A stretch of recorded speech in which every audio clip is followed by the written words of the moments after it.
Hello everyone, it's Jeffrey at Skytop Shop. What you see before you is the knuckle of a Bridgeport milling machine. I haven't found a lot of content regarding this on the internet, and since I'm going through one right now, I thought I'd spend a few minutes talking about some of the things I've noticed while I'm rebuilding these machines. So first and foremost, the worm gear, let me look here on a machine that's on the workbench. When you adjust this worm gear here against this pinion to rotate the head in this direction, if a bunch of chips and foreign objects have allowed to accumulate underneath there, what can happen is, as you see here, these bottom teeth have become damaged, and this is likely due to something being caught between the worm gear and these gears here.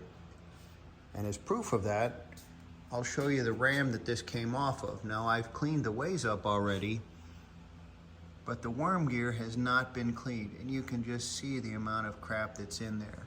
So something to be aware of. Back of the steering knuckle, this is the bottom side. Chips might be accumulating there, and you may be causing damage to that gear. All right, next thing, this front gear.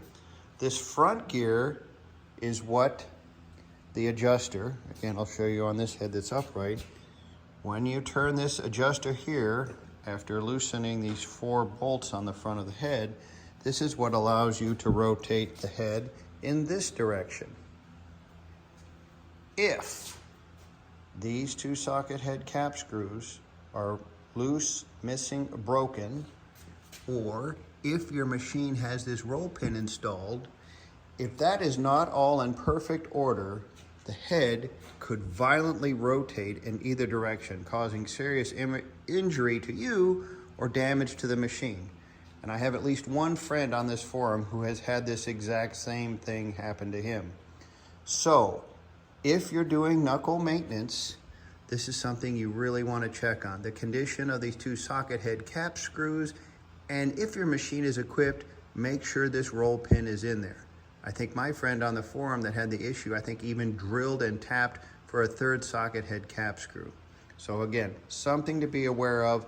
If that head comes violently crashing down, it could be a really dangerous thing. Now to that end, this particular knuckle here has a feature that was an option on Bridgeport machines, and it is a lock. And you can see here on the side of the head, this mounts inside here.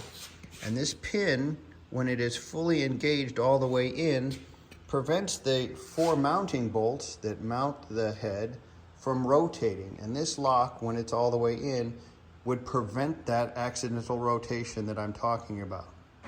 As you can see, this knuckle here does not have that. So if your knuckle has this device, that is its intended purpose. When this pin is in, it prevents the head from accidental rotation to the left or to the right. Okay, next, if you are going to remove the knuckle, and you need to remove this large shaft to do so, there's a few things you need to keep in mind.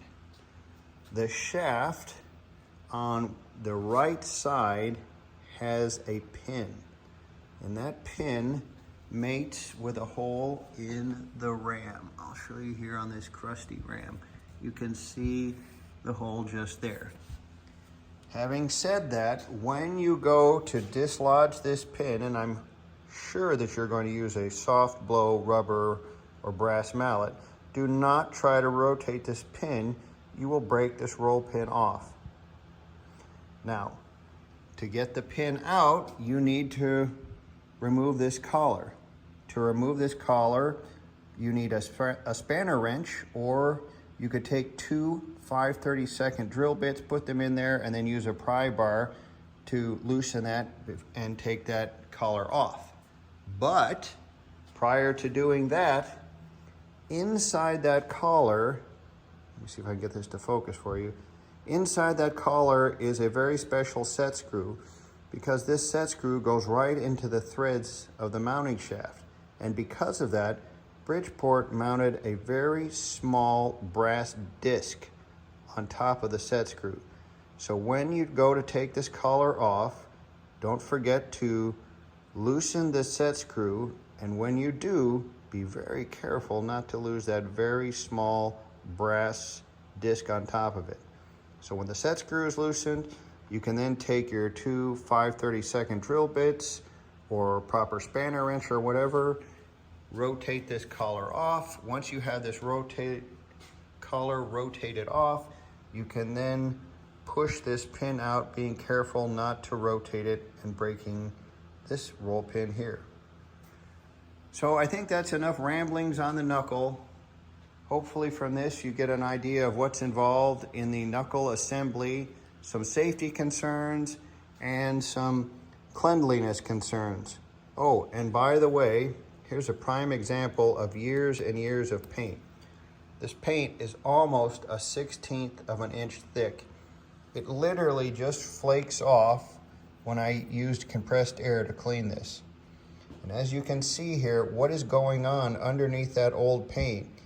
It's capturing moisture and it's causing a bunch of surface rust.